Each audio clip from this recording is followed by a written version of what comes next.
functions.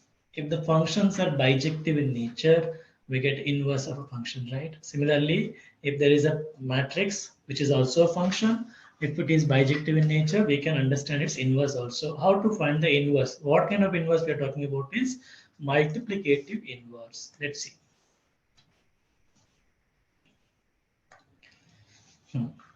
What is an invertible matrix? First thing, let A and B a square matrix of the order m, then if A and B, especially it has to be what? I'm underlining this word, square matrix. Inverse exists only for what kind of matrix? Square matrix, remember.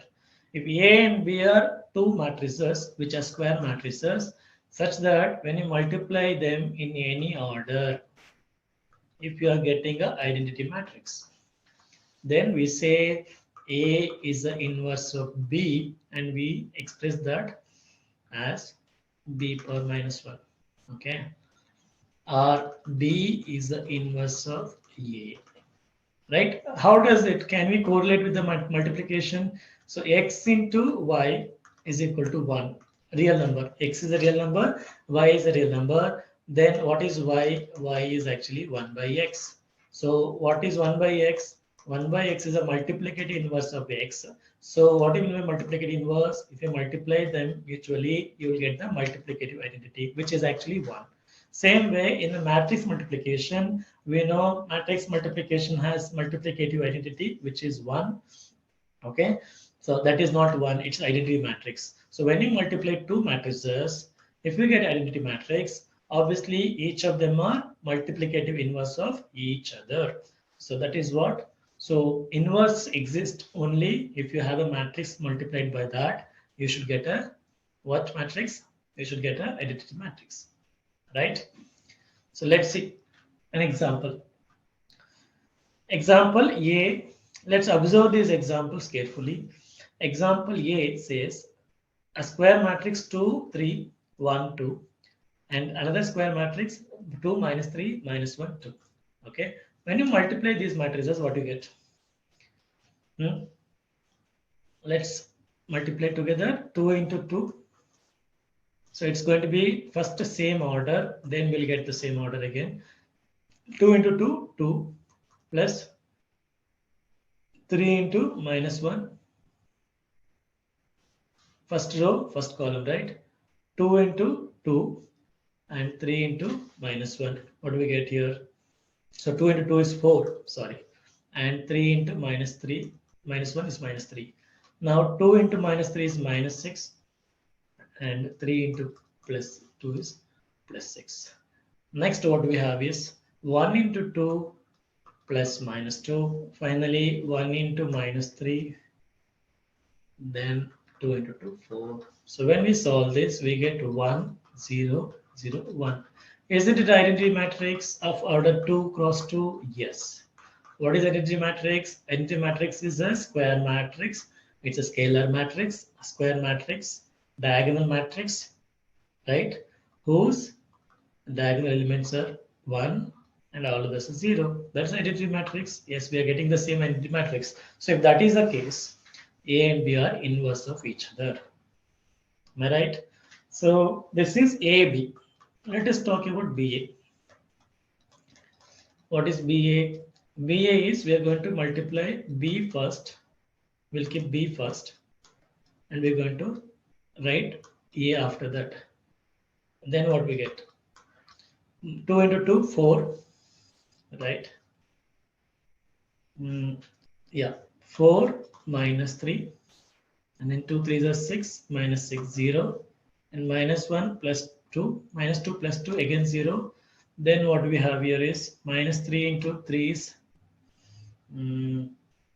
second row first column, which is minus 3 plus 4. We again end up with same identity matrix 1 0 0 1.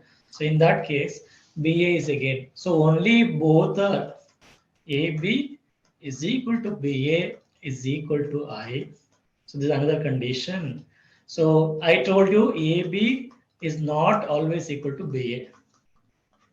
AB is not always equal to BA. So AB is not always equal to BA. There's a special condition when AB is equal to BA. Both of them must be equal to identity matrix. Then I say A is the inverse of B. So inverse of a matrix exists only if this condition is applied.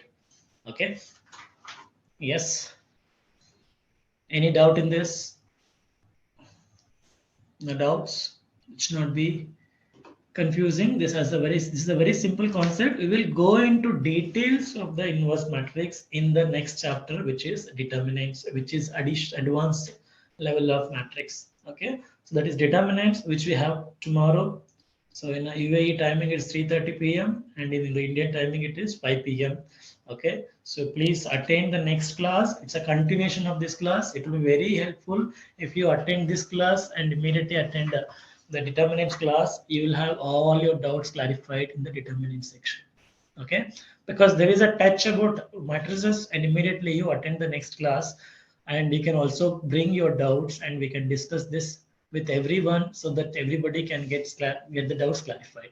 Okay, so let us hope for bigger numbers and bigger doubts in tomorrow's class. So now we have come to the end of the session, a last part of this inverse matrix, right? Inverse of a square matrix is unique in itself. This is a theorem.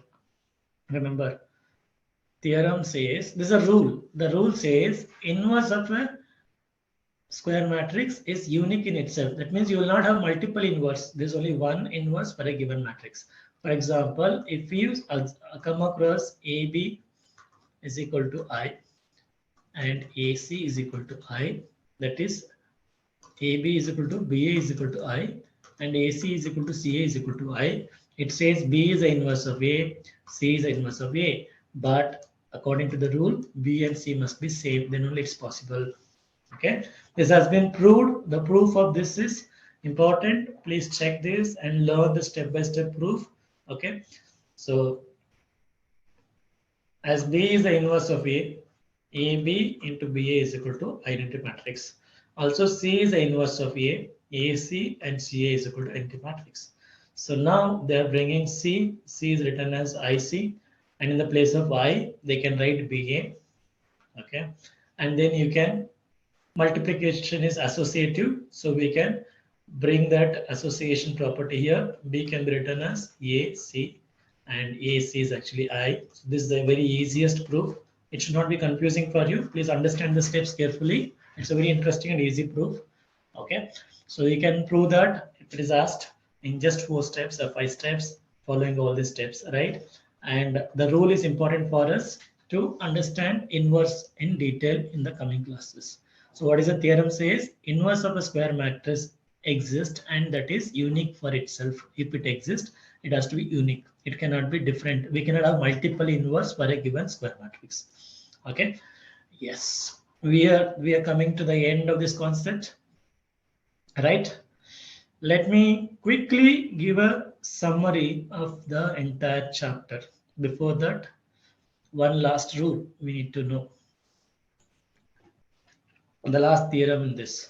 If A and B are two invertible matrices having the same order, then see the order AB inverse is this is very much similar to our transpose rule. Okay, so AB transpose, what we said, is equal to B transpose A transpose. Similarly, inverse of product AB is equal to product of their inverse in the reverse order. So correlated, right? And we can easily remember them. So transpose of a product is product of the transpose in the reverse order. I use the same words. Now I'm going to replace the transpose word by inverse. Inverse of a product is equal to product of the inverse in the reverse order. Okay, and there's a very simple proof. So I want you to go through this proof step by step carefully, and I want you to write it down once or twice so that you will not forget the steps. So there's no point in explaining the steps which are already available for us. You can take a screenshot, okay, or you can write down quickly. If you're watching a recorded video, you can pause it and write down. So in case you are attending a live class, you can take a screenshot and go through this proof later. So let us not spend time in this where it is easily possible for us to go through this later. Okay, so let me come to the summary of this class. Okay,